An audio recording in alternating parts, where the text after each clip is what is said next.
Bismillahirrahmanirrahim. Assalamu alaikum.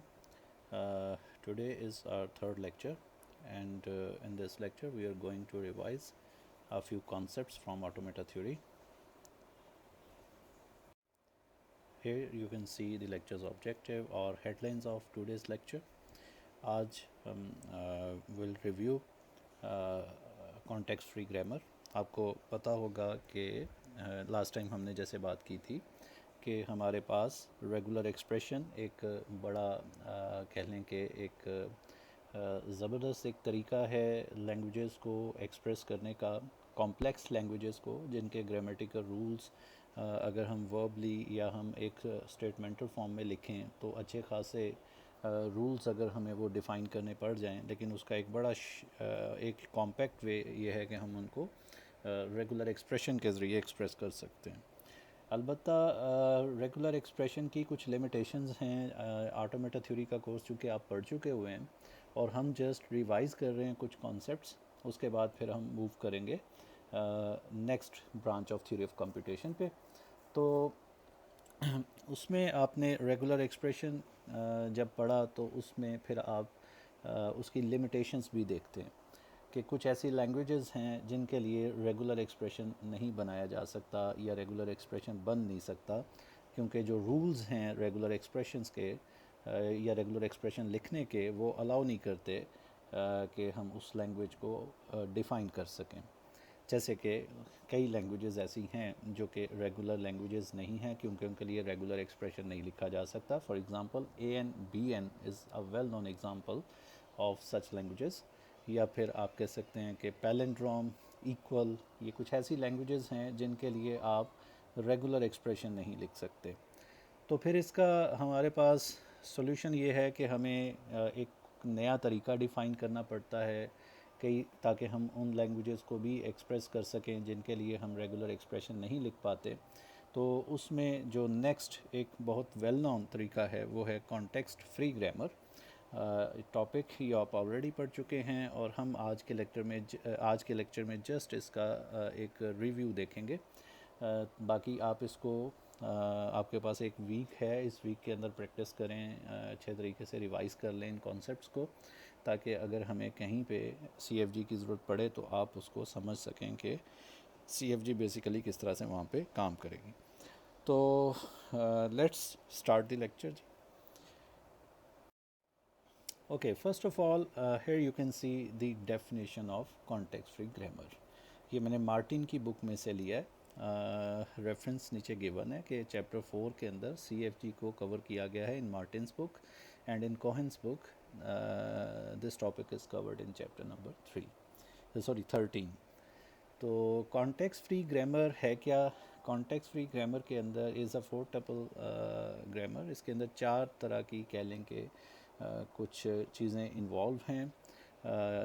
एक को हम सेट वी कहते हैं, एक को हम सिग्मा से डिनोट कर रहे होते हैं। थोड़ा सा इनको देख लेते हैं कि बेसिकली ये क्या हैं। कि जो वी है ये बेसिकली एक सेट ऑफ वेरिएबल्स हैं। जो वी है ये बेसिकली एक सेट ऑफ वेरिएबल्स हैं, या वेरिएबल्स कह लें या नॉन टर्मिनल्स कह लें।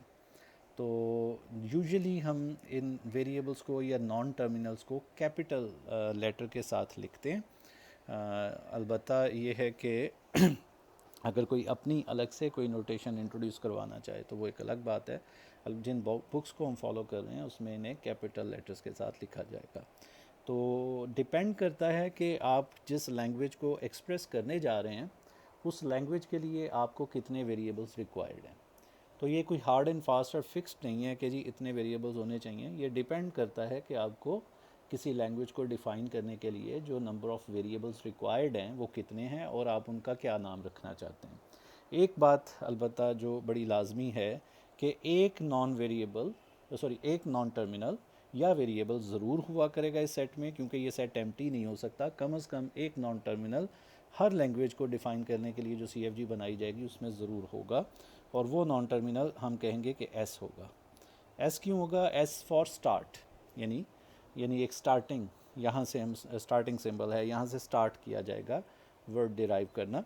बाकी इसके अलावा आपकी मर्ज़ी है कि आप जितने और वेरिएबल्स इसमें ऐड करना चाहें कर सकते हैं। अगर आपको किसी लैंग्वेज को डिफ़ाइन करने के लिए उनकी ज़रूरत है तो लाइक फॉर एग्ज़ाम्पल किसी लैंग्वेज को डिफ़ाइन करने के लिए मुझे एक पर्टिकुलर नॉन टर्मिनल ए की ज़रूरत पड़ सकती है, या मैं डिफ़ाइन कर लेता हूँ कि एक ए होगा या इसी तरह से एक बी होगा। तो जितने आपको नॉन टर्मिनल रिक्वायर्ड हैं जी, ये एक फ़ाइनाइट सेट होगा। पहली बात तो ये है, इनफाइनाइट नहीं होगा, और ये एक एम्प्टी सेट भी नहीं होगा। इसमें कम से कम एक सिंबल ज़रूर होगा और वो एस होगा नॉन टर्मिनल, और इसके अलावा अगर रिक्वायर्ड हैं तो आप इसमें ऐड कर सकते हैं। इन नॉन टर्मिनल्स के अलावा फिर एक टर्मिनल्स का सेट होगा जिसे हम सिग्मा से लिखेंगे। ये सेम वही सिंबल्स हैं जो बेसिकली आपने एफ ए या रेगुलर एक्सप्रेशन के अंदर पढ़े थे, जिनसे आप लैंग्वेज के अल्फ़ाबेट्स को डिफ़ाइन करते हैं। तो ये अगर आपके पास आपकी लैंग्वेज में सिर्फ दो ही तरह के लेटर्स आते हैं, ए और बी, तो फिर आपके पास जो टर्मिनल जो सिंबल्स हैं या जो टर्मिनल्स हैं वो ए और बी होगा। ये सेम वही सेट है, ठीक है जी। और एक जो इम्पॉर्टेंट बात है इस डेफिनेशन में वो ये है कि जो वी सेट है और जो सिग्मा है, ये दोनों डिसजॉइंट सेट्स होंगे, मतलब इनमें कुछ कॉमन नहीं होगा। तो कॉमन ना हो इसलिए हम यूजुअली करते क्या हैं कि वी जो है इसको कैपिटल लेटर्स पर मुश्तमिल रखते हैं सेट को, और जो सिग्मा है जो इनपुट्स यानी टर्मिनल्स का सेट है उसको आप स्मॉल लेटर्स के ऊपर बनाते हैं, ठीक है जी। बाकी इसमें ये वही बात है कि एस जो है ये लाजमी हुआ करेगा नॉन टर्मिनल सेट के अंदर। और फिर तीसरी चीज़, यानी पहली टपल वी है, दूसरी सिग्मा है, और तीसरा ये स्टार्ट सिंबल लाजमी एस एस एक स्टार्ट सिंबल ज़रूर हुआ करेगा, ताकि सबके अंदर एक यूनिफॉर्म या एक जैसा ही ये रूल रहे। तो इस वजह से एक सिंगल एस को कह दिया गया कि ये वो स्टार्टिंग पॉइंट होगा जहाँ से डेरिवेशन हम स्टार्ट करेंगे वर्ड का। और आखिरी जो इसके अंदर एक टपल है वो पी है, और पी क्या है? P is a finite set of formulas, ठीक है जी। समझ लें कि ये कुछ रूल्स हैं, प्रोडक्शन रूल्स हैं, कि ये एक ख़ास तरह के फार्मूलाज हैं या रूल्स हैं जिनकी मदद से हम देखेंगे कि हम वर्ड प्रोड्यूस कर सकेंगे, वर्ड को डिराइव कर सकेंगे। और ये जो पी प्रोडक्शंस हैं या ये जो फार्मूलाज हैं, इनको लिखने का जो स्टाइल है या फॉर्मेट है वो ये होगा कि एक बीच में हम एरो साइन यूज़ करेंगे, और लेफ़्ट साइड पर हम कोई एक नॉन टर्मिनल लिख सकते हैं, where A is a non terminal. तो एरो के लेफ़्ट साइड पर एक नॉन टर्मिनल आया करेगा, और एरो के राइट साइड पर अल्फ़ा। अल्फ़ा क्या है यहाँ पे? अल्फ़ा कोई भी एक ऐसी स्ट्रिंग जो कि आप जनरेट कर सकते हैं नॉन टर्मिनल्स और टर्मिनल्स के कॉम्बिनेशन से मिलाकर। तो बेसिकली इस CFG के अंदर प्रोडक्शंस या जो रूल्स हैं जिनसे आप जनरेट कर सकते हैं वर्ड, उसके लिए जो रूल है वो कुछ लिखने का अंदाज़ ये होगा कि हम एक एरो साइन की मदद से वो रूल लिखेंगे, और एरो साइन के लेफ़्ट साइड पर कोई नॉन टर्मिनल जो कि आपके वी सेट में से कोई भी हो सकता है वो आएगा, एक सिंगल नॉन टर्मिनल। और एरो के राइट साइड पर any combination of terminals and non terminals including null. Including null का कहाँ से आ रहा है? ये स्टार जो है, ये क्लीन स्टार जो है, ये हमें अलाउ कर रहा है कि वी और सिग्मा के अंदर से जो टर्मिनल्स और नॉन टर्मिनल्स हैं इनको यूनियन करके आप कोई भी वर्ड बना सकते हैं, कोई भी स्ट्रिंग बना सकते हैं। अलबत्ता स्टार हमें अलाउ कर रहा है कि उसमें नल भी आ सकता है, ठीक है जी। फॉर एग्ज़ाम्पल मैं एक मिसाल देता हूँ कि मेरे पास एक प्रोडक्शन हो सकती है कि A can be replaced with, यानी एरो को हम यूँ भी कह सकते हैं, ए कैन बी रिप्लेस्ड विद, या ए डिराइव्स, मैं कह देता हूँ जी स्मॉल ए, कैपिटल ए, ठीक है जी, ये कैपिटल ए है, एंड स्मॉल बी। तो ये एक ऐसी स्ट्रिंग है जो एक टर्मिनल ए, उसके बाद एक नॉन टर्मिनल कैपिटल ए, और फिर एक टर्मिनल ए पर मुश्तमिल है। तो मैं ये कह सकता हूँ कि ए अगर कभी किसी जगह पे वर्ड डिराइव करते वक्त आएगा तो वो रिप्लेस हो सकता है small a capital A B के साथ। या मैं कह सकता हूँ, या मेरे पास एक और भी रूल ये हो सकता है कि मैं कहूँ कि B can be replaced with simple null. Null का मतलब क्या है? कि एम्प्टी स्ट्रिंग, कि बी जो है इसको आप सिंपली नल से रिप्लेस करके ख़त्म भी कर सकते हैं। या फिर आप, मैं कहता हूँ मेरे पास एक रूल है एस, और वहाँ मैं कहता हूँ कि S can be replaced with A, B, ये मैं कह सकता हूँ।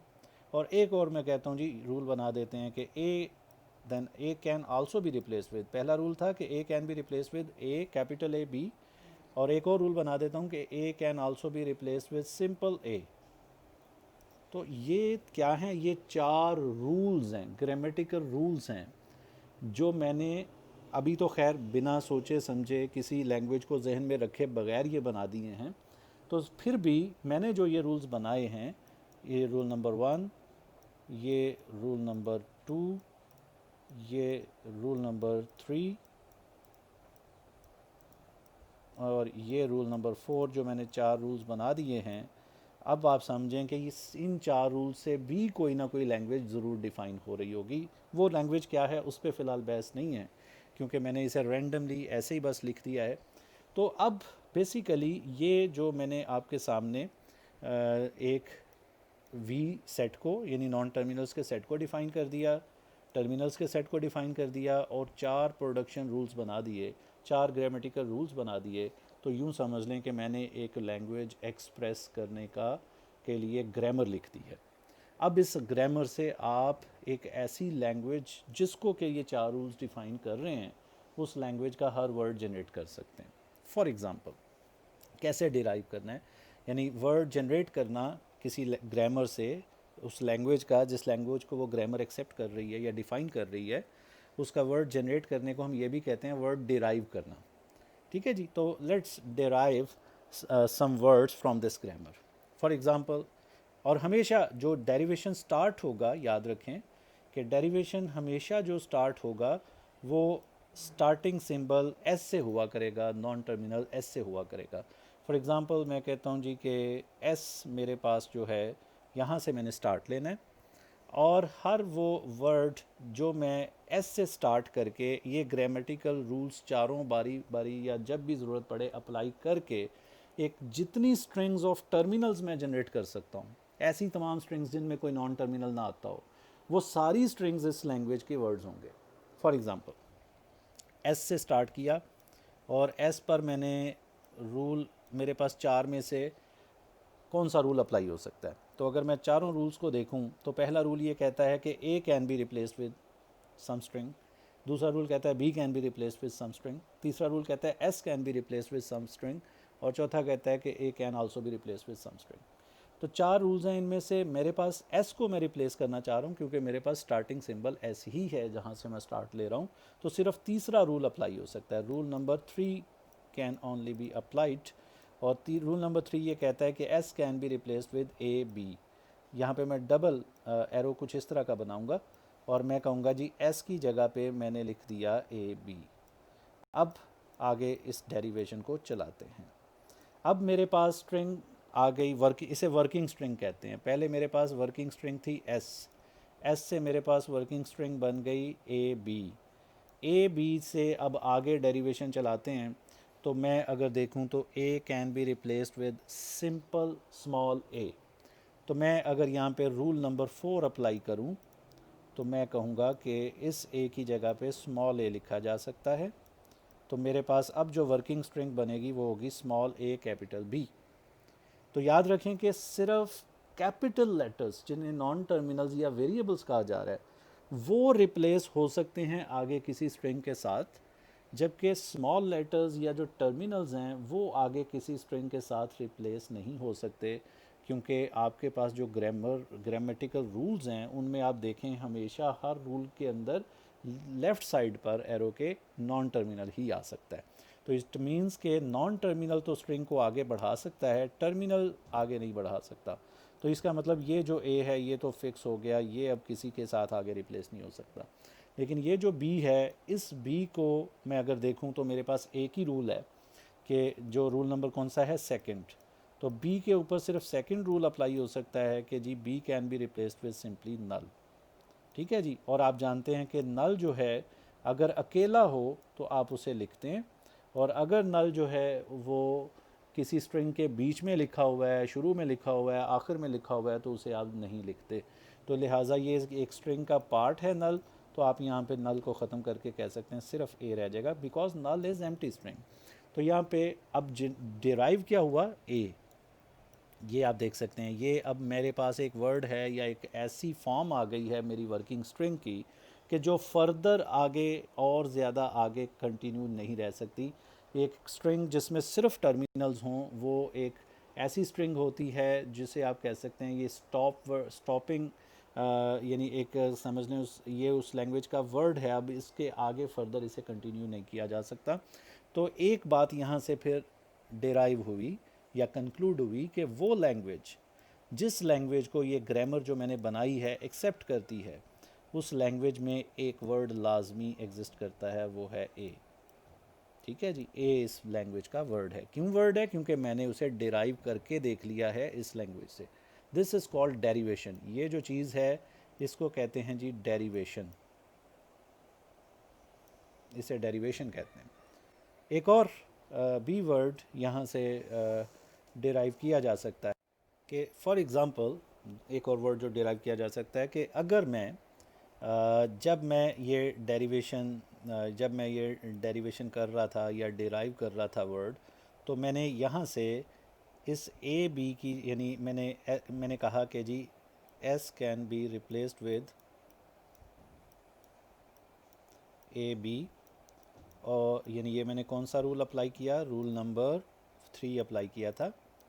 और फिर मैंने उसके बाद कहा कि A can be replaced with small A, rule number 4 apply किया था। लेकिन अब मैं अगर कहता हूँ कि नहीं, मैं यहाँ पे रूल नंबर 4 की बजाय रूल नंबर 1 अप्लाई कर देता हूँ, क्योंकि रूल नंबर 1 में भी ये है कि A can be replaced with something.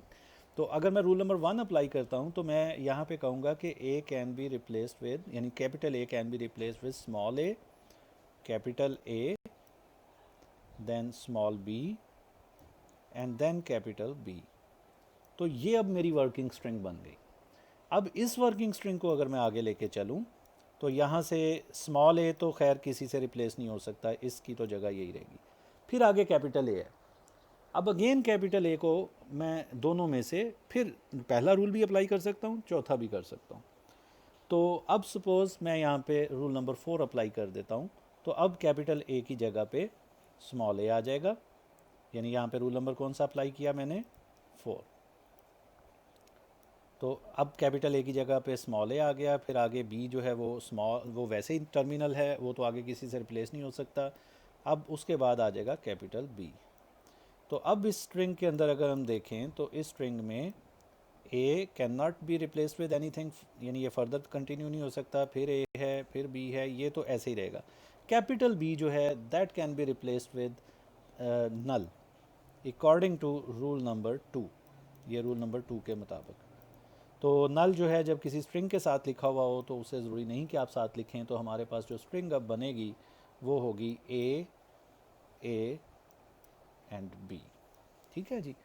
और ये अब एक ऐसी फॉर्म है स्ट्रिंग की कि जिसमें कोई नॉन टर्मिनल नहीं है। तो अब मैं कह सकता हूँ कि ये भी एक ऐसा वर्ड है जो उस लैंग्वेज में होगा जिस लैंग्वेज की ये ग्रामर लिखी हुई है।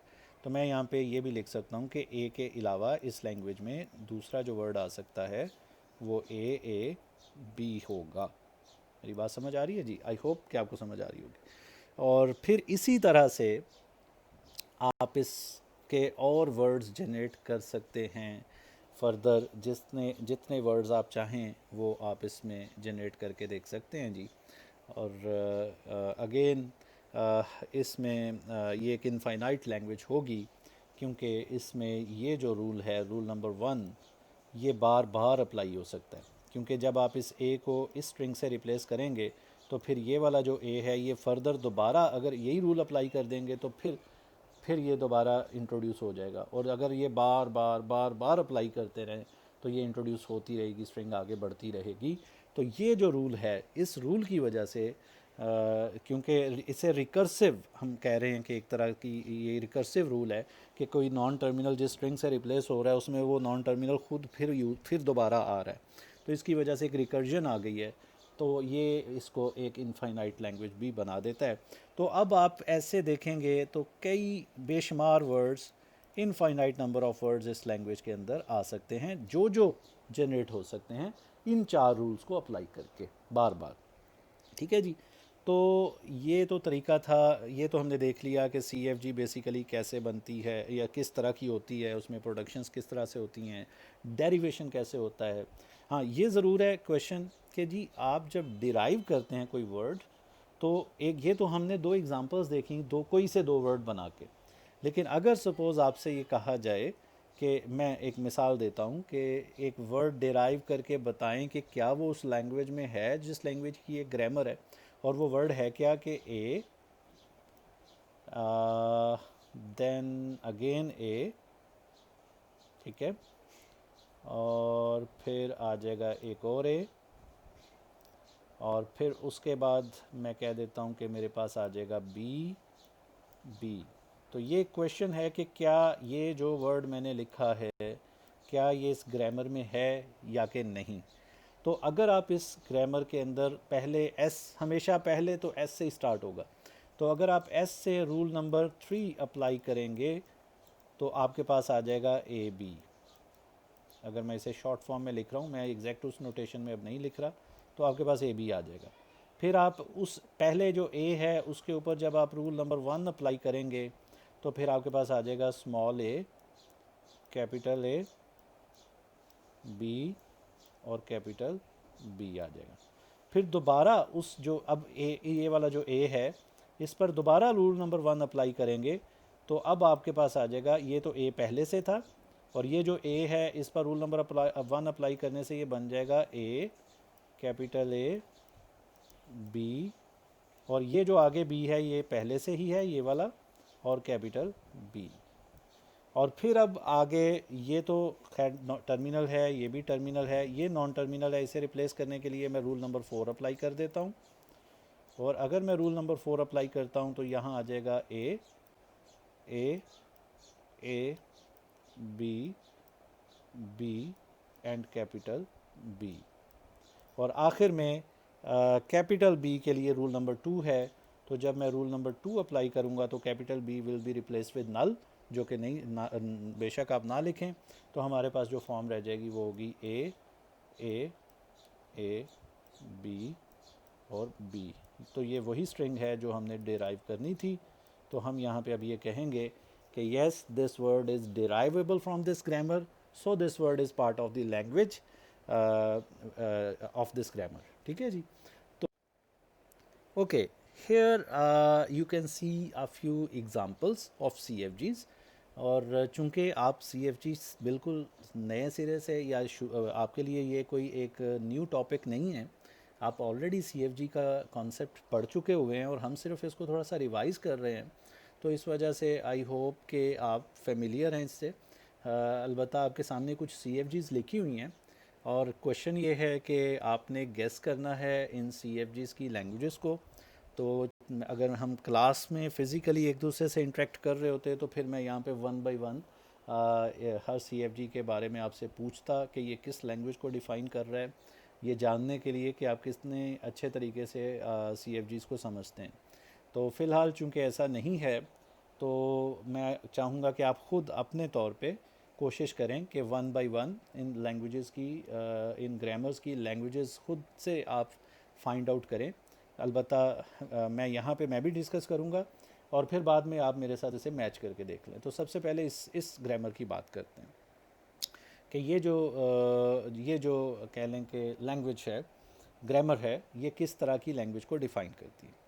तो एक जो बात यहाँ पे हमें समझना है, ये थोड़ा सा ओके, इसमें शायद थोड़ी सी आपकी प्रैक्टिस, अगर आपकी अच्छी प्रैक्टिस है, आपने थोड़ी काफ़ी सारी लैंग्वेजेस को सॉल्व करके देखा हुआ है या काफ़ी सारी लैंग्वेजेस के लिए आपने CFGs बनाई हुई हैं, तो अगर आपने काफ़ी प्रैक्टिस की है तो फिर आप इस पोजीशन में होंगे कि किसी भी अनसीन न्यू ग्रामर के लिए आप क्विकली बता सकें या उसका एनालाइज करके ये अंदाज़ा लगा सकें कि वो ग्रामर किस तरह की लैंग्वेज को एक्सेप्ट करती होगी।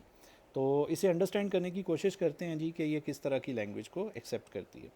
तो पहले तो हम इसका थोड़ा सा ये फ़्लो समझते हैं कि स्टार्ट हमेशा जो है वो एस से हुआ करेगा। ये तो पक्की बात है कि एस से स्टार्ट होगा। अब मेरे पास दो ऑप्शंस हैं कि या एस जो है ये डबल एस से रिप्लेस हो सकता है, या एस जो है ये ट्रिपल जेड से रिप्लेस हो सकता है। ठीक है जी, ये या ट्रिपल जेड से रिप्लेस हो सकता है। और अगर ये डबल एस से रिप्लेस हो तो फिर आगे कैसे चला जा सकता है? अगेन आगे चलने के लिए फिर हमारे पास जो है दो ऑप्शंस हैं कि मैं इन दोनों एस में से किसी एक को ट्रिपल जेड से सॉरी अगेन या तो डबल एस से रिप्लेस कर सकता हूँ। तो मेरे पास किसी एक एस को मैं अगर डबल एस से रिप्लेस करता हूँ तो मेरे पास यहाँ पे ये तीन एस बन जाएंगे, या फिर मैं किसी एक एस को ट्रिपल जेड से रिप्लेस कर सकता हूँ। और अगर मैं ट्रिपल जेड से रिप्लेस करता हूँ तो मेरे पास ये आ जाएगा ट्रिपल जेड एस या एस ट्रिपल जेड, दोनों में से जिसको भी मैं ट्रिपल जेड से रिप्लेस करूँगा। तो इसी तरह से हम आगे फर्दर अगर देखें तो अब दूसरी तरफ देखें तो ये जो Z हैं ये आगे फिर फर्दर इनके ऊपर ये जो तीन रूल्स हैं इनमें से कोई सा भी रूल अप्लाई किया जा सकता है Z के ऊपर। लेकिन S जो है, S पे अगर आपने पहला रूल अप्लाई कर दिया तो उससे नंबर ऑफ S इंक्रीज़ हो जाते हैं। यानी अगर दो S हैं तो उससे तीन बन जाएंगे, तीन हैं तो उससे चार बन जाएंगे, चार हैं तो उससे पाँच बन जाएंगे। लेकिन एस को आगे कंटिन्यू नहीं कर सकते जब तक कि वो जेड से रिप्लेस ना हो। यानी ये एक बड़ा इंपॉर्टेंट पॉइंट है कि ये जो प्रोडक्शन है, इस प्रोडक्शन का फ़ायदा ये है कि आप जैसे समझ लें कि किसी एक नॉन टर्मिनल हो आपके पास या कोई भी एक सिंबल हो और आप उसके ऊपर ये प्लस लगा दें, तो प्लस आपको अलाउ करता है कि that symbol can be repeated any number of times. ठीक है ना, यानी ये जो सिंबल है any number of times repeat हो सकता है। तो इसी तरह से ये जो एस है basically any number of times repeat हो रहा है। लेकिन आगे इसको रिप्लेस होना पड़ेगा जेड के साथ, ताकि अगर आप स्ट्रिंग जनरेट करना चाहते हैं, अगर आप यही प्रोडक्शन अप्लाई करते रहेंगे तो स्ट्रिंग आगे नहीं चल सकेगी। तो इट मीन्स के फिर एस का जेड में बदलना ज़रूरी है अगर उसको आगे स्ट्रिंग जनरेशन की तरफ जाना है। और जेड जो है उसके लिए हमारे पास बेसिकली तीन तरह की प्रोडक्शंस हैं। पहली प्रोडक्शन ये है कि जेड से आप ये कर सकते हैं कि जेड को समझने के लिए कि जेड से आप बी जेड बना सकते हैं, अगर मैं पहली प्रोडक्शन को समझूँ और फिर इस बी जेड से आगे अगेन अगर मैं z पर बी जेड अप्लाई करता हूँ तो ये फिर b से बी जेड बन सकता है। और फिर मैं दोबारा ये प्रोडक्शन अगर इस पर अप्लाई करता हूँ तो ये बी जेड बन सकता है। तो मैं एनी नंबर ऑफ बीज बना सकता हूँ इस z से, जबकि z फिर भी उधर ही रहेगा। इसी तरह से अगर मैं दूसरी प्रोडक्शन का सहारा लेता हूँ तो वो है जेड बी। तो z can also be replace with Z B. तो यहाँ पे मेरे पास ये बीज तो हैं ही, तो ये जो z है ये जेड बी से भी रिप्लेस हो सकता है। तो मेरे पास ये जेड बी भी बना सकता है। फिर दोबारा अगर मैं दूसरी प्रोडक्शन जो है अगेन अप्लाई करता हूँ तो ये बी और फिर z जो है वो जेड बी से रिप्लेस हो सकता है। और ये आखिरी बी जो है ये ऊपर से ये वाला आ गया इधर। तो एक चीज़ आप यहाँ पे गौर कीजिए कि इन दो प्रोडक्शंस की मदद से मैं एनी नंबर ऑफ बीज बना सकता हूँ और z की उन बीज के अंदर कोई भी पोजीशन रख सकता हूँ मैं। यानी इन दो प्रोडक्शंस की मदद से मैं एनी नंबर ऑफ बीज जनरेट कर सकता हूँ और उन बीज के अंदर z को किसी भी जगह पर अगर मैं रखना चाहूँ रख सकता हूँ। यानी फ़र्ज़ करें मैं अगर मुझे 10 बीज चाहिए और मैं चाहूँ कि z सबसे शुरू में हो, तो फिर मैं ये वाली प्रोडक्शन बार बार अप्लाई करता रहूँगा। ये वाली प्रोडक्शन अगर मैं चाहता हूँ कि नहीं मुझे 10 बीज चाहिए लेकिन z सबसे आखिर में हो, तो फिर मैं ये वाली प्रोडक्शन अप्लाई करता रहूँगा बार बार। अगर मैं चाहता हूँ कि नहीं मुझे 10 बीज चाहिए लेकिन पहले बी के बाद z हो और उसके बाद 9 बीज हों, तो पहली दफ़ा मैं ये वाली प्रोडक्शन अप्लाई करूँगा, एक बी आ गया, उसके बाद मैं 9 दफ़ा ये वाली प्रोडक्शन अप्लाई करूँगा तो उसके बाद z पहले बी के बाद z रहेगा और उसके आगे 9 बीज होंगे। तो दूसरे लफ्ज़ों में एनी नंबर ऑफ बीज I can generate from these two productions और उनमें ए जो है वो किसी भी जगह पर मैं जेड जो है वो मैं किसी भी जगह पे रख सकता हूँ। और फाइनली ये प्रोसेस रुकेगा कब? अगर यही दो प्रोडक्शंस बार बार अप्लाई होती रहेंगी तो ये कभी नहीं रुकेगा, जब तक कि मैं ये वाली प्रोडक्शन अप्लाई नहीं करूँगा। जैसे ही मैं ये प्रोडक्शन अप्लाई करूँगा तो वो जो एक जेड है जो बार बार बीज जनरेट करवा रहा है और ख़ुद उधर ही रह खुद अपनी जगह पर मौजूद है, उसको स्टॉप करने के लिए मुझे एक ए जनरेट करना होगा, यानी ये प्रोडक्शन अप्लाई करनी होगी। तो ये तीन प्रोडक्शंस बेसिकली फिर नतीजा क्या निकला कि ये जो तीन प्रोडक्शंस हैं ये एक जेड की जगह पर एनी नंबर ऑफ बीज विद एग्जैक्टली 1 ए मुझे जनरेट करके दे सकती हैं। जितने बीज आप चाहें उनमें एक ए हो, बाकी सारे बीज हों, और उस ए की पोजीशन आप उन बीज में किसी भी जगह पर रख सकते हैं, शुरू में, आखिर में, दरमियान में, किसी भी जगह पर रखी जा सकती है इन तीन प्रोडक्शंस की मदद से। इवन आप कोई भी जनरेट नहीं करना चाहते, सिर्फ एक ए जनरेट करना चाहते हैं, तो फिर ये वाली दो प्रोडक्शंस अप्लाई करने की ज़रूरत ही नहीं है, सीधा ये वाली प्रोडक्शन अप्लाई कर दें तो जेड ए से रिप्लेस हो जाएगा। तो बेसिकली इन तीन प्रोडक्शंस का फिर फ़ायदा क्या है या मकसद क्या है कि अगर आपके पास एक जेड है, उस जेड की जगह पर आप बना सकते हैं एनी नंबर ऑफ बीज इंक्लूडिंग 1 ए, एग्जैक्टली 1 ए, और वो जो 1 ए है उसकी जगह कुछ भी हो सकती है। तो इसका फिर मतलब क्या हुआ? अब हम अंडरस्टैंड कर सकते हैं कि बेसिकली ये लैंग्वेज है क्या, कि एस ख़त्म होगा जब उसे 3 जेड से रिप्लेस किया जाएगा, और हर जेड ख़त्म होगा जब उसकी जगह पे कोई भी स्ट्रिंग ऑफ बीज इंक्लूडिंग 1 ए आप लगा देंगे। तो दूसरे लफ्ज़ों में एक एस जो है वो तीन चंक्स ऑफ स्ट्रिंग्स पर मुश्तमिल होगा, जिसमें बीज की तादाद कुछ भी हो सकती है, अलबत्ता हर चंक में ए की तादाद 1 होगी। तो यहाँ से नतीजा ये निकला कि दूसरे लफ्ज़ों में एस से हम एक ऐसी स्ट्रिंग बना सकते हैं, एक एस से एक ऐसी स्ट्रिंग बना सकते हैं कि जिस स्ट्रिंग के अंदर बीज की तादाद कुछ भी रखी जा सकती है, लेकिन एज़ की तादाद 3 होगी।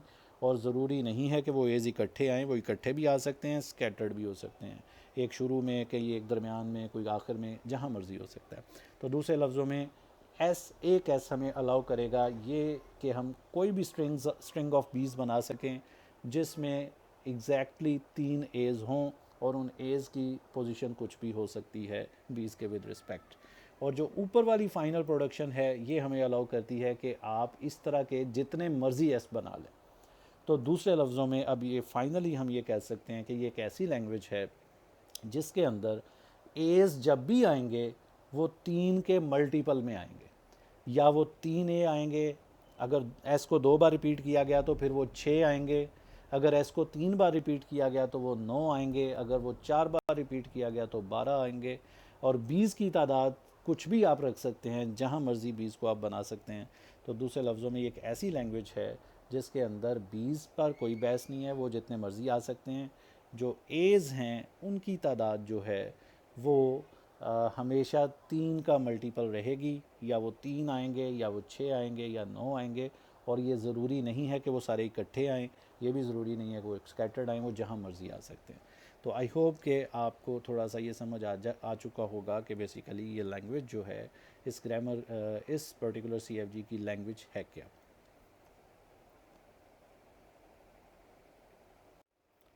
ओके, सेकंड एग्जांपल की बात करते हैं जी हम।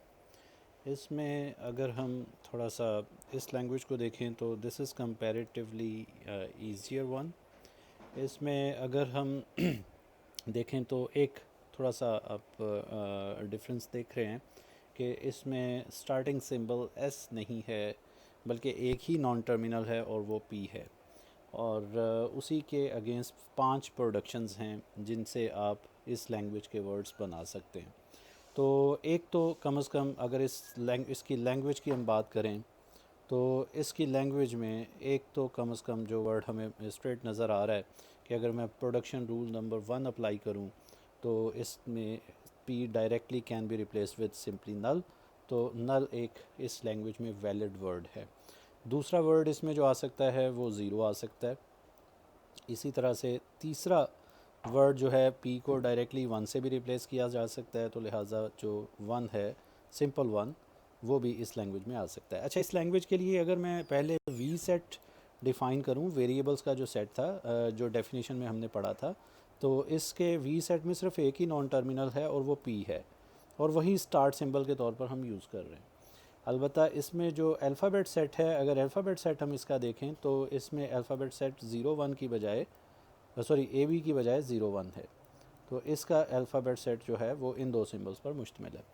तो अगर इन पहली तीन प्रोडक्शंस को देखें तो ये प्रोडक्शंस जो हैं ये हमें एक तो ये बता रही हैं कि जो सिंपलेस्ट या स्मॉलेस्ट वर्ड्स इस लैंग्वेज में हो सकते हैं वो क्या हैं, और फिर बाकी की जो दो प्रोडक्शंस हैं, production number 4 and production number 5, ये बेसिकली ये किसी भी लेंथ की स्ट्रिंग जो कि इस लैंग्वेज में एग्जिस्ट करती है उसको जनरेट करने के लिए इस्तेमाल होंगी। फॉर एग्ज़ाम्पल अगर हम प्रोडक्शन नंबर 4 की बात करें, फोर्थ प्रोडक्शन की अगर हम बात करते हैं, तो फोर्थ प्रोडक्शन जो है उसमें कुछ इस तरह के वर्ड्स जनरेट होंगे कि जब भी हमारे पास पी होगा तो that P can be replaced with 0 P and 0। ठीक है जी, ओके। और इसी तरह से अगर मैं दोबारा इस पी के ऊपर फिर यही वाला रूल अप्लाई करूं तो मेरे पास यहाँ पे आ जाएगा 0 0 पी 0 0। और अगर दोबारा फिर ये मैं रूल अप्लाई करता रहता हूँ तो आप देखेंगे पी कभी भी ख़त्म नहीं होगा। अलबत्ता मेरे पास पी के दोनों तरफ जितने लेफ़्ट साइड पर ज़ीरोज़ होंगे उतने ही राइट साइड पर ज़ीरोज़ जनरेट होते रहेंगे।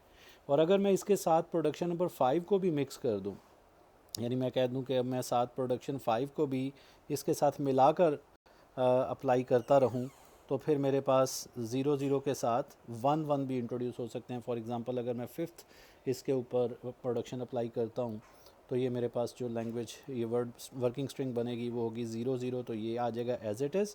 और फिर पी को रिप्लेस करूँगा 1 P 1 से, तो यहाँ आ जाएगा 1 P 1, और फिर ये वाला जो 0 0 है ये एज इट इज़ आ जाएगा। तो आप देख सकते हैं कि जहाँ भी पी होगा उसके लेफ़्ट साइड पर जो भी स्ट्रिंग होगी उस स्ट्रिंग का उलट, उसका रिवर्स आपको उसके राइट साइड पर मिलेगा। फॉर एग्ज़ाम्पल अब मैं अगर दोबारा प्रोडक्शन नंबर 4 अप्लाई कर देता हूँ तो अब मेरे पास ये आ जाएगा 0 0 1, और दूसरी तरफ 1 0 0, ये तो एज इट इज़ आएगा। और बीच में ये जो पी है इसको अगर मैं प्रोडक्शन नंबर 4 अप्लाई करके रिप्लेस करूँ तो यहाँ आ जाएगा 0 पी एंड 0। ठीक है जी। और अगर आप इस स्ट्रिंग को जो कि पी के लेफ़्ट साइड पर है 0 0 1 0, अगर इसको आप दूसरी तरफ उलट करके देखें तो बन जाएगा 0 1 0 0।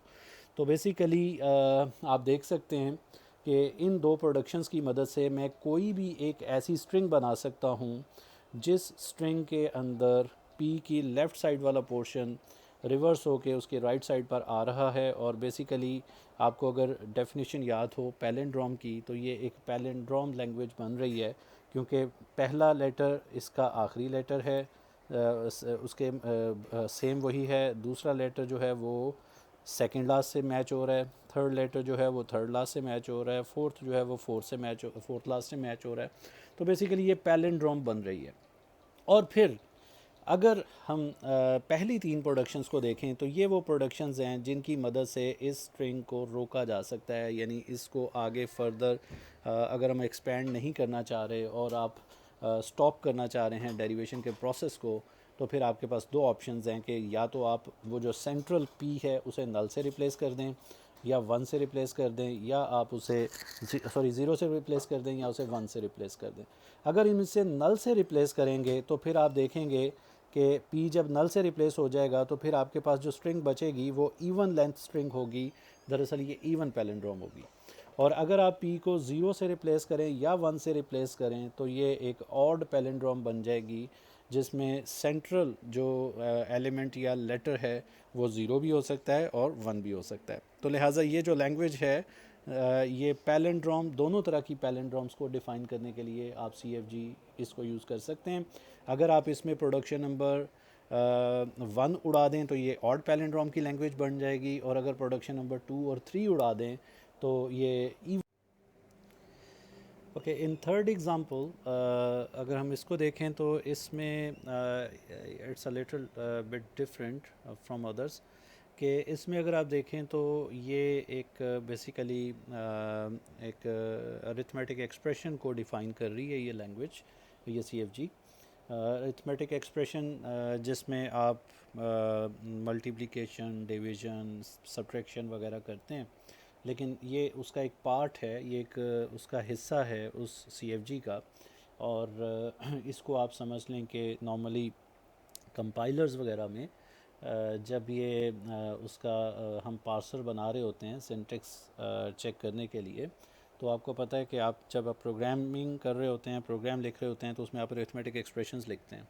तो ये चेक करने के लिए कि क्या अरिथमेटिक एक्सप्रेशन जो है उसका सिंटेक्स सही है या कि नहीं, तो हम उसके लिए CFG डिफ़ाइन करते हैं। तो बेसिकली ये उसी CFG का एक छोटा सा पार्ट है, जिसके अंदर फ़िलहाल कोई स्टार्टिंग सिंबल आपको नज़र इसलिए नहीं आ रहा कि जैसे मैं कह रहा हूँ कि ये पार्ट है एक बड़ी CFG का। तो अगर सिर्फ इस पार्ट को हम देखें तो इस पार्ट से हम किस तरह के वर्ड्स जनरेट कर सकते हैं उस पे हम थोड़ी सी बात करेंगे। बहरहाल ये ओवरऑल ये एक अरिथमेटिक एक्सप्रेशन को जनरेट करने के लिए या चेक करने के लिए कि कोई एक एक्सप्रेशन वैलिड अरिथमेटिक एक्सप्रेशन है कि नहीं, रूल्स को फॉलो करते हुए लिखा हुआ है कि नहीं, उसके लिए हम ये CFG यूज़ कर सकते हैं, ये थर्ड वन। तो इस पे अगर आप देखें तो अगर मैं ई को स्टार्टिंग सिंबल मानूं, तो ई जो है वो सिंपली एक तो हम ई को रिप्लेस कर सकते हैं विद आई। ठीक है जी, हम आई से रिप्लेस कर सकते हैं।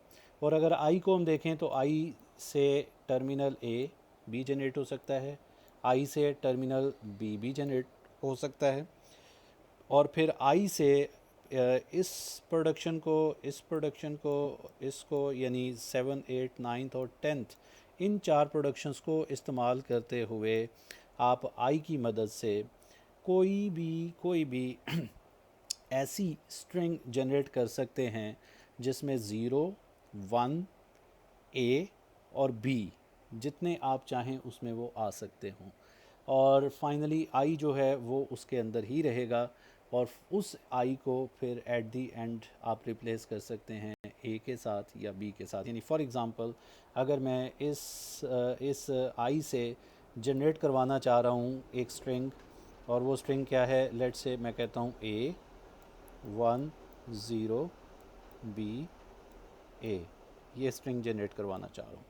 तो ये स्ट्रिंग मैं कैसे जनरेट करवा सकता हूँ, मैं आई को रिप्लेस करवाऊँगा बाय यूजिंग, सबसे पहले मुझे आखिर में अच्छा ओके, ये जो ग्रामर है या CFG है, इसको कुछ इस तरह से लिखा हुआ है कि नॉन टर्मिनल पहले आ रहा है। ये आप देखें, नॉन टर्मिनल पहले आ रहा है सारी प्रोडक्शंस में, और टर्मिनल बाद में आ रहा है। ठीक है जी, तो अगर नॉन टर्मिनल पहले आ रहा हो और टर्मिनल बाद में आ रहा हो, तो फिर आप अपनी स्ट्रिंग को कोशिश करें जनरेट करने की फ्रॉम राइट टू लेफ़्ट। ठीक है जी, यानी फॉर एग्ज़ाम्पल अगर मैं अपनी स्ट्रिंग को देखूं तो मुझे स्ट्रिंग में सबसे आखिर में ए चाहिए, तो सबसे आखिर में ए लेने के लिए मैं यहाँ पे प्रोडक्शन नंबर 7 अप्लाई करूँगा। तो प्रोडक्शन नंबर जब मैंने 7 अप्लाई की तो मेरे पास यहाँ पे आई ए आ गया। ठीक है जी, इसी तरह से इस ए से पहले मुझे बी चाहिए, तो बी के लिए प्रोडक्शन नंबर 8 अप्लाई करूँगा। तो जब मैंने प्रोडक्शन नंबर 8 अप्लाई की तो I will be replaced with I B, और आखिर में मेरे पास ए वैसे आ जाएगा। ठीक है जी, इसी तरह से इस बी से पहले मुझे चाहिए ज़ीरो, तो प्रोडक्शन नंबर 9 अप्लाई कर दूंगा, तो I will be replaced with I zero, और बी ए ऊपर से वैसे एज इट इज़ आ जाएगा। और इसी तरह से मुझे आखिरी यानी ज़ीरो से पहले 1 चाहिए, तो फिर मैं इसे प्रोडक्शन नंबर 10 से रिप्लेस करूँगा, अप्लाई करूँगा, तो आई प्रोडक्शन नंबर 10 में आई रिप्लेस होगा आई 1 से, और ज़ीरो बी और ए एज इट इज़ आ जाएगा। और फाइनली मेरे पास शुरू में मुझे चाहिए ए, ये वाला ए, तो अब मैं आई को 7th से रिप्लेस नहीं करूँगा, यानी 7th वाली प्रोडक्शन अप्लाई नहीं करूँगा। अगर मैंने 7th वाली कर दी तो आई की जगह पर ए तो आ जाएगा, लेकिन साथ एक आई भी आ जाएगा, और उसे ख़त्म करने के लिए फिर मुझे कोई ए या बी लगाना पड़ेगा। तो अब मैं प्रोडक्शन नंबर 5 अप्लाई करूँगा, जिससे खाली ए जनरेट हो सकता है आई से। तो खाली ए जब जनरेट होगा तो मेरे पास यहाँ पे आ जाएगा ए 1 0 बी एंड ए। तो ये वही स्ट्रिंग है जो ऊपर मुझे रिक्वायर्ड है। तो बेसिकली 1 0 एज और बीस पर मुश्तमिल कोई भी स्ट्रिंग जो आप जनरेट करना चाहते हैं लेकिन वो शुरू किससे होगी, ए से या वो बी से शुरू होगी, ये लाजमी बात है, क्योंकि आखिरी आई जो है वो लेफ़्ट मोस्ट बचा करेगा, तो वो सिर्फ ए या बी से रिप्लेस हो सकता है। तो शुरू ए या बी से होगी, उसके बाद एनी नंबर ऑफ़ एज़ और बीज़ और ज़ीरोज़ और वंस आ सकते हैं जी। तो एक तो ये कि आई जब भी आएगा, आई के बाद इस तरह की स्ट्रिंग आ सकती हैं, खाली ए आ सकता है, खाली बी आ सकता है, या ए या बी से शुरू हो कर के उसके बाद कोई भी स्ट्रिंग जिसमें any number of as Bs zeros और वंस आ सकते हैं।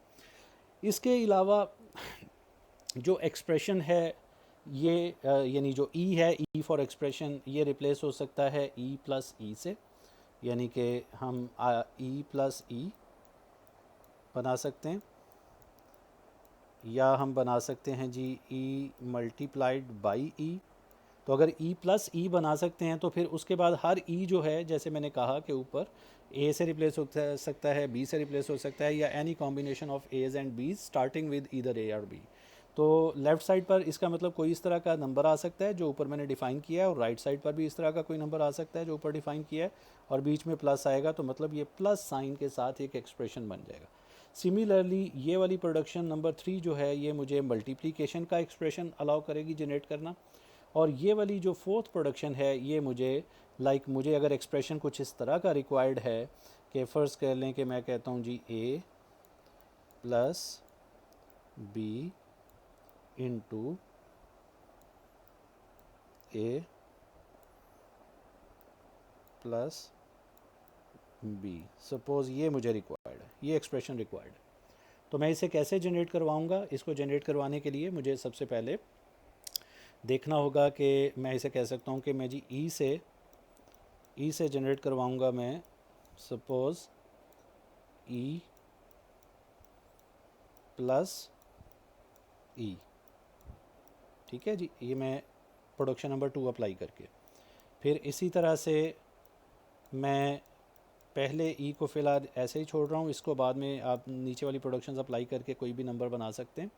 और ये जो दूसरा ई है, इसको मैं इसके ऊपर अप्लाई करूँगा प्रोडक्शन नंबर 3, तो मेरे पास आ जाएगा ई इंटू ई। और फिर जो आखिरी ई है इसके ऊपर मैं अप्लाई करूँगा अपना प्रोडक्शन नंबर या रूल नंबर 4, तो उस पे उसके बाद फिर मेरे पास आ जाएगा ई प्लस ई इंटू, और इस प्रोडक्शन नंबर 4 अप्लाई करूँगा ऑन लास्ट ई, तो मेरे पास यहाँ पे आ जाएगा ई पैरेंथेसिस के बीच में ई आ जाएगा, ठीक है जी। और इसी तरह से फिर ये जो पैरेंथेसिस के दरमियान में ई है, इस पर मैं प्रोडक्शन रूल नंबर अप्लाई करूँगा 2, तो मेरे पास आ जाएगा ई प्लस ई ज़रब, और इस पर जो इनर ई है, इस पर जब मैं सेकंड रूल अप्लाई करूँगा तो आ जाएगा ई प्लस ई।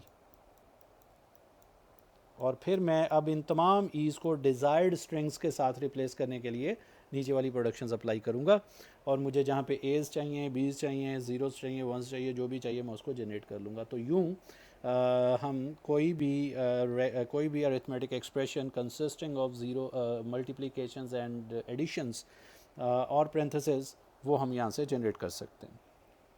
इसके बाद अगर हम फोर्थ लैंग्वेज देखें तो ये सेल्फ एक्सप्लेनेटरी है जी, मैं इसकी डिटेल में फ़िलहाल नहीं जाऊँगा। इसमें 2 ही प्रोडक्शंस हैं। पहली प्रोडक्शन क्या कह रही है कि आप इस तरह की स्ट्रिंग्स बना सकते हैं कि एस को ए एस बी से रिप्लेस करते जाएं, तो ठीक वैसे ही जैसे कि हमने एग्ज़ाम्पल नंबर 2 में इसमें देखा था कि आप जब रिप्लेस करते जाएंगे तो पी के एक तरफ ज़ीरोज़ और दूसरी तरफ भी ज़ीरो बन जाएगा अगर फोर्थ प्रोडक्शन अप्लाई करते थे, और अगर फिफ्थ अप्लाई करते थे तो उसके लेफ़्ट साइड पर भी 1 इंट्रोड्यूस होता था और राइट साइड पर भी। यहाँ पे ये होगा कि एस को जब ए एस बी से रिप्लेस करेंगे तो एस के लेफ़्ट साइड पर ए जनरेट होगा और राइट साइड पर बी, और फिर इस तरह से रिपीट करते जाएंगे तो एस के लेफ़्ट साइड पर एज जनरेट होते जाएंगे और राइट साइड पर बीज, और जितने लेफ़्ट साइड पर एज होंगे उतने राइट साइड पर बीज हुआ करेंगे। और जब इस प्रोसेस को रोकना होगा तो फिर वो जो एस है सेंट्रल वन, उसको आप नल से रिप्लेस कर देंगे।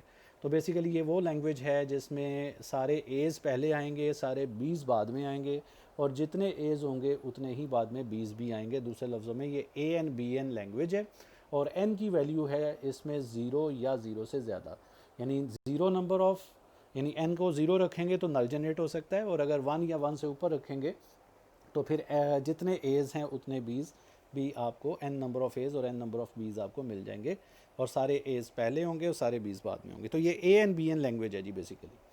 इसी तरह से अगर आप इस लैंग्वेज को देखें तो हम ऑलरेडी इस पे बात कर चुके हुए हैं। ये पैलिंड्रोम है।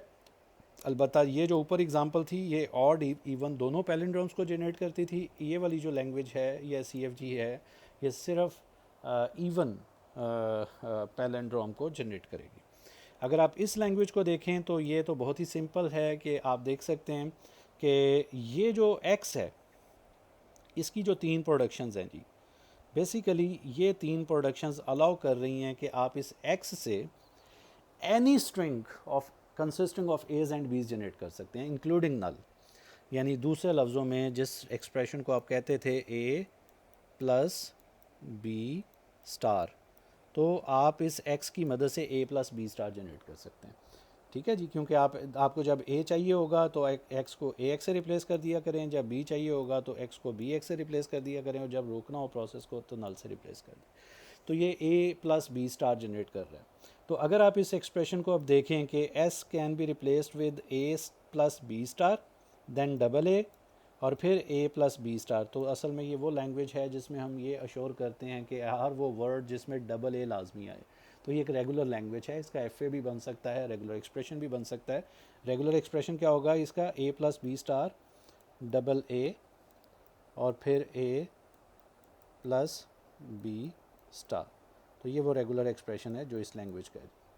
इसी तरह से अगर आप इस लैंग्वेज को देखें तो बेसिकली ये जो लैंग्वेज है, ये अगर आप गौर से देखें तो एनी कॉम्बिनेशन, अगर आप इसे पिछले X की 3 प्रोडक्शंस के साथ रिलेट करें तो X यानी पिछले वाले में X can be replace with AX, तो यहाँ पे हम कह रहे हैं S can be replace with AS। यहाँ ये था कि X can be replace with BS, तो यहाँ हम कह रहे हैं S can be replace with BS। और यहाँ हम कह रहे थे कि X can be replace with null, लेकिन अब यहाँ पे हम ये कह रहे हैं कि X can either be replace with A और can be replace with B। तो बेसिकली नल नहीं सिर्फ आ सकता, बाकी एज और बीज से बनने वाली तमाम पॉसिबल स्ट्रिंग्स इसमें जनरेट हो सकती हैं। तो दरअसल ये रेगुलर एक्सप्रेशन है A प्लस बी का क्लीन प्लस, क्लीन स्टार नहीं क्लीन प्लस, यानी नल नहीं आएगा, बाकी कुछ भी आ सकता है। और फाइनली ये एक जो लैंग्वेज गिवन है जी, CFG गिवन है, मैं ये चाहूँगा कि इसे आप थोड़ा सा खुद एनालाइज करें और देखें कि इससे क्या बन रहा है। ये एक नॉन रेगुलर लैंग्वेज है। जब आप इसे करके देख लें, समझ जाएं, तो फिर आप इसको, मैं अगली स्लाइड पर इसके बारे में बता दूंगा कि बेसिकली ये कौन सी लैंग्वेज है। बट यहाँ पे ये एक्सरसाइज है कि आप यहाँ रोक के ख़ुद समझने की कोशिश करें कि ये किस लैंग्वेज को जनरेट कर रही है, और फिर आप अपना जवाब जो है नेक्स्ट स्लाइड। ओके जी, making CFGs for regular languages. अगर रेगुलर लैंग्वेजेस के लिए आपने CFGs बनानी हैं तो ये बहुत ही आसान है, बहुत बहुत आसान है ये।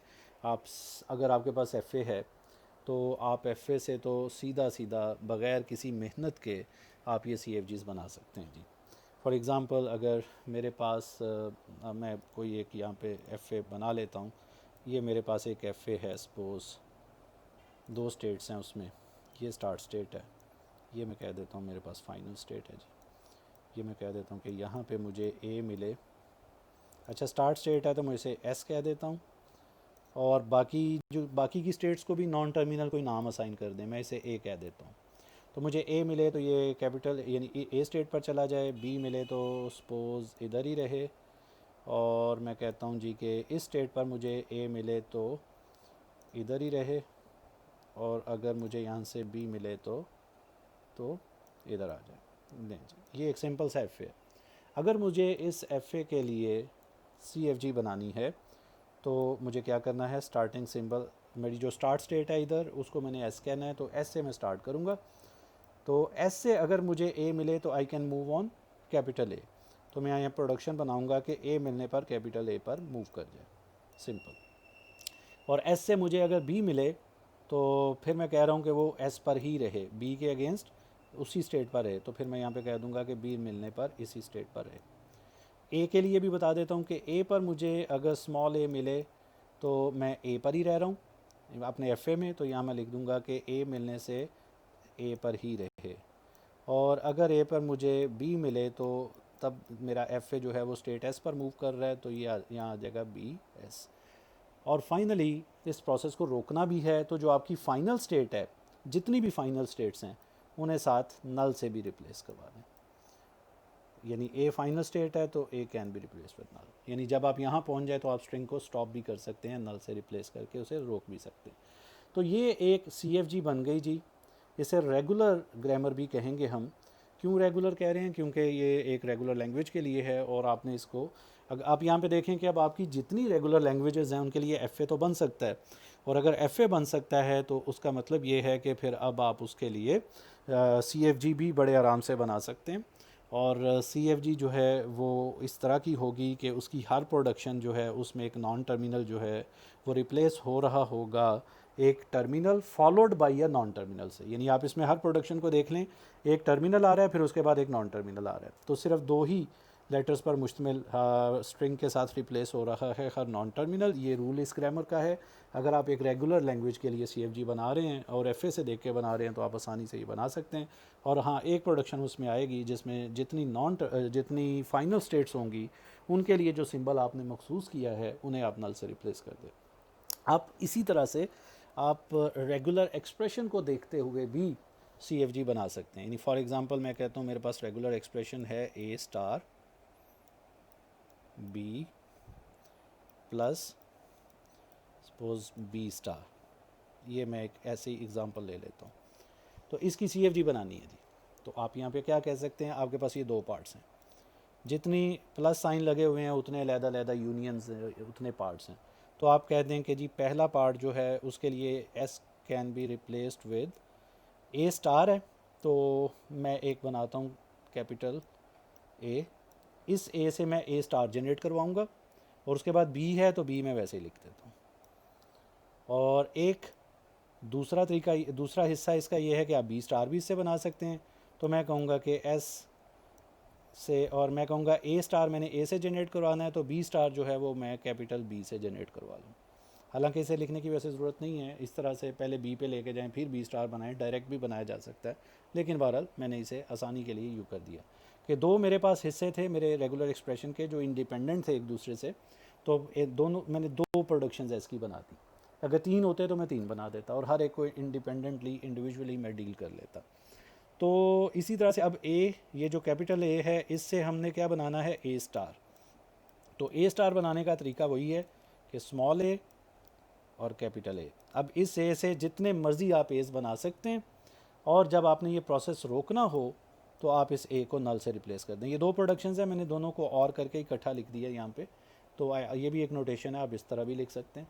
इसी तरह से इस B से मैंने B स्टार बनाना है, तो मैं इसे लिख सकता हूँ कि B can be replaced with small b then capital B, ताकि जितने बीज आप चाहें इससे जनरेट कर सकें, और जब इस प्रोसेस को रोकना हो तो आप इसे नल से रिप्लेस करें। तो ये एक CFG बन गई ऊपर वाली इस ग्रामर के लिए। अगर मैं कहता हूँ नहीं, मेरे पास जो रेगुलर एक्सप्रेशन है वो थोड़ा सा मैं मॉडिफाई कर देता हूँ कि रेगुलर एक्सप्रेशन ये है, और उसके बाद मेरे पास यहाँ पे एक B आ रहा है, ठीक है जी। तो अब यहाँ पे मैं इसके लिए क्या चेंज करूँगा, तो वो आप देख लें कि देखें ये जो आपके पास पार्ट है, ये वाला पार्ट, इसके लिए तो ये CFG बनी हुई है। तो मुझे एक माइनर सी चेंज करनी है। मैं इन दोनों S को कोई डिफरेंट नाम दे देता हूँ। मैं कहता हूँ ये S प्राइम है और ये भी S प्राइम है। और अब एक नया स्टार्ट सिंबल बनाता हूँ S, जिसमें मैं कहूँगा कि S प्राइम पहले आएगा, ताकि ये ऊपर वाले हिस्से में से आप पहला पार्ट जनरेट कर लें, और उसके बाद साथ यहाँ पे B आ जाएगा। और ये B कौन सा होगा, ये वाला B जो आपने यहाँ पे बनाया। तो आप यूँ कर सकते हैं। तो बहरहाल आप रेगुलर एक्सप्रेशन को देखकर भी डायरेक्ट CFG बना सकते हैं, आप FA को देखकर भी CFG बना सकते हैं, और ऐसा भी हो सकता है कि आप डायरेक्ट भी रेगुलर लैंग्वेज के लिए CFG बनाएं।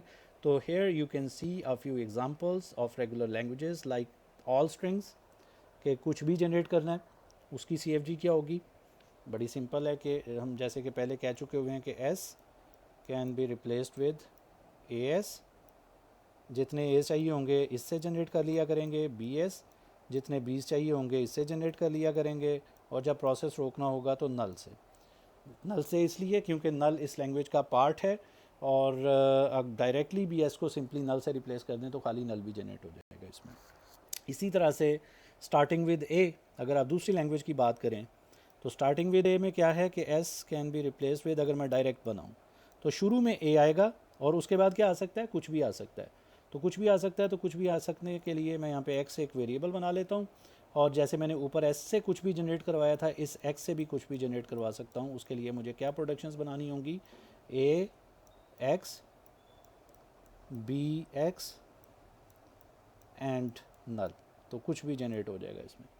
ठीक है जी। इसी तरह से एंडिंग विद बी है, तो एंडिंग विद बी में क्या है कि S can be replaced with, आखिर में बी आना चाहिए और शुरू में कुछ भी आ सकता है, तो एक्स शुरू में रख दें और एक्स को जिस तरह आपने ऊपर जनरेट करवाया था इस तरह भी इधर भी उसी तरह से करते हैं। तो बाकी भी इसी तरह से आई होप कि आप ट्राई कर सकते हैं, या आपने पढ़ा हुआ है, कॉन्सेप्ट सारे आपके ऑलरेडी हैं, आपने रिवाइज़ करना है। तो मैं ये चाहूँगा कि आप इन लैंग्वेजेस के लिए CFGs बना के देखें, आप अपनी बुक की एक्सरसाइजेज ज़रूर देखें, वहाँ पे बड़ी अच्छी एग्जांपल्स गिवन होगी। बाकी कुछ नॉन रेगुलर लैंग्वेजेस के लिए भी CFGs बनाई जा सकती हैं, जैसे कि जिनके लिए FA नहीं बन सकता है, वरना FA या रेगुलर एक्सप्रेशन से डायरेक्ट तो बड़ा आसान है बनाना, वरना डायरेक्ट बनाना है तो AN BN, पिछली स्लाइड पर इसकी एग्जांपल हमने देख ली, पैलिंड्रोम इसकी एग्जांपल भी हम देख चुके हैं।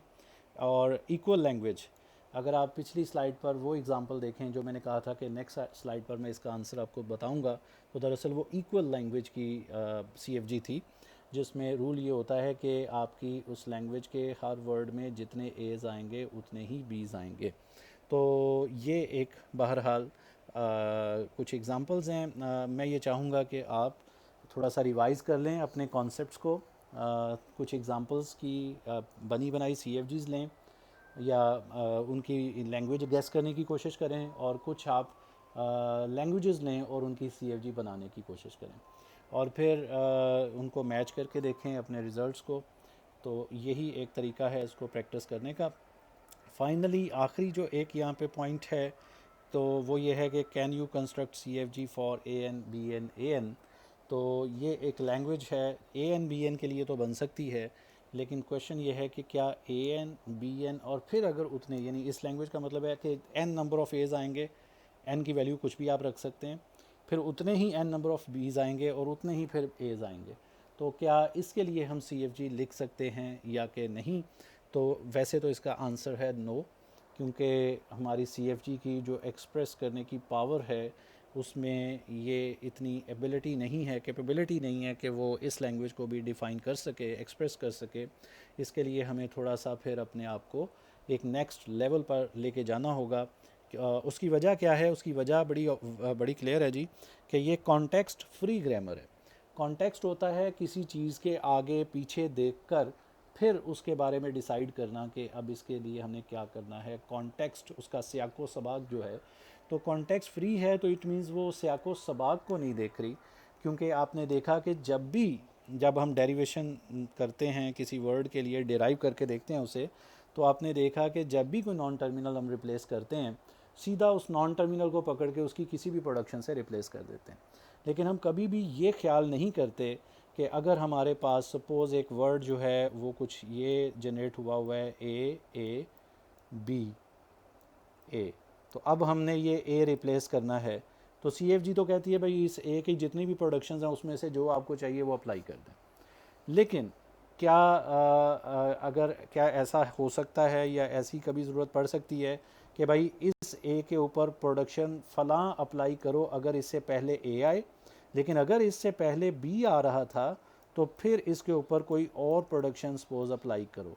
यानी दो डिफरेंट सिनेरियोज़ हों और A को रिप्लेस करने की बारी आए, तो आप डिसाइड करो ये देख कर के इससे पहले A था कि B था। अगर B था तो सपोज प्रोडक्शन नंबर 5 अप्लाई करो, और अगर पहले A था तो प्रोडक्शन नंबर 3 अप्लाई करो। तो ये चीज़ देखकर रिप्लेस करना जो है, this is called context sensitivity, कि आप कॉन्टेक्स्ट को देखकर डिसाइड करें। तो इस वजह से CFG के अंदर ये एबिलिटी नहीं है कि वो कॉन्टेक्स्ट को देख सके। और इस लैंग्वेज में जो AN BN AN लैंग्वेज है जिसके बारे में पूछ रहा हूँ कि CFG बन सकती है कि नहीं, इसमें आप देखें कि इन एज़ और बीज़ को तो आप मैच कर सकते हैं, लेकिन आप साथ ये एज़ मैच नहीं कर पाएंगे, क्योंकि जब आप यहाँ पहुँचेंगे तो फिर आपने इसके लिए जो मेमोराइज़ किया हुआ था वो आप भूल जाएंगे। बेसिकली ये कॉन्टेक्स्ट फ्री होने की वजह से ये आप इसको आंसर इसके लिए CFG नहीं बना पाएंगे। लेकिन इसका तरीका क्या है ये साबित करने का कि इसके लिए वाकई CFG नहीं बन सकती, ये चीज़ प्रूव करने के लिए फिर आपको पंपिंग लेमा की ज़रूरत पड़ती है। पंपिंग लेमा ठीक उसी तरह से ये बनेगा या बनता है, थ्योरम है जो आपने रेगुलर लैंग्वेजेस के लिए यूज़ किया था ये प्रूव करने के लिए कि ये लैंग्वेज नॉन रेगुलर है। उसके लिए आपने पंपिंग लेमा यूज़ किया था। यहाँ पर भी ये प्रूव करने के लिए कि ये लैंग्वेज नॉन कॉन्टेक्स्ट फ्री है, इसके लिए आपको पंपिंग लेमा फिर यूज़ करना पड़ता है। But I am excluding that topic. अपने तौर पर रिवाइज़ करना चाहें उसे कर लें, लेकिन फ़िलहाल मेरी आप लोगों से एक्सपेक्टेशन सिर्फ यही है कि आप CFGs को अच्छे तरीके से रिवाइज़ करें। CFG लिखना, CFG समझना, CFG से वर्ड डिराइव करना, CFG की लैंग्वेज गेस करना या मालूम करना, ये इम्पॉर्टेंट है। बाकी आप पंपिंग लेमा उस पर देख सकते हैं, जाके रिवाइज़ कर सकते हैं, बट मैं उसको कोई लाजमी करार नहीं दे रहा हूँ। तो ठीक है जी, ये कुछ बातें मैंने करनी थी रिगार्डिंग CFGs। और मैं ये चाहूँगा कि अब आप अपने कॉन्सेप्ट्स को रिवाइज़ कर लें। ये एक वीक आपके पास है। इंशाल्लाह नेक्स्ट वीक से फिर हमारा हम ट्यूरिंग मशीन पर मूव कर जाएंगे और ट्यूरिंग मशीन को हम बाकायदा डिटेल से हर चीज़ को स्टडी करेंगे। तो CFG के बाद अब हमारा जो सेकंड लेक्चर है इसी वीक का, लेक्चर नंबर 4 जो है, उसमें अब हम PDAs को रिवाइज़ करेंगे, पुश डाउन ऑटोमेटा, जो बेसिकली एक कंप्यूटेशनल मॉडल है जो CFG से डिफ़ाइन की जाने वाली लैंग्वेजेस के लिए कंस्ट्रक्ट किया जा सकता है। तो अब हम देखेंगे इंशाल्लाह नेक्स्ट लेक्चर में